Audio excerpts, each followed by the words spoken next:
Ang paborito nating pampalasa, dito nagsisimula.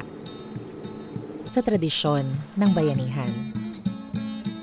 Bawat lambat, may pagtutulungan. Bawat hila, may tiyaga.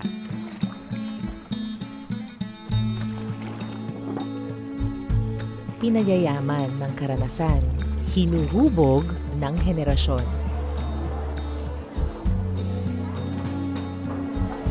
Bawat huli, may kwento ng komunidad. Galing sa mga kamay na may alaga at pusong may malasakit. Dahil ang tunay na lasa ay hindi minamadali, pinapaalat sa tamang sukat, binuburo ng panahon.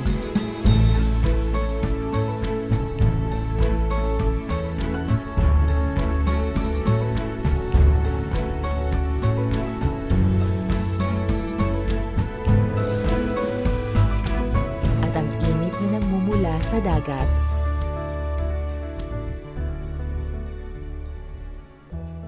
ay naipapasa hanggang hapag. Kaya't mas nagiging masarap ang salo-salo. Mas nagiging buo ang hapunan. Tikman ang kalidad. Tikman ang sama-samang sarap. Mula dagat hanggang hapag. Lawrence, tikman ang tradisyon.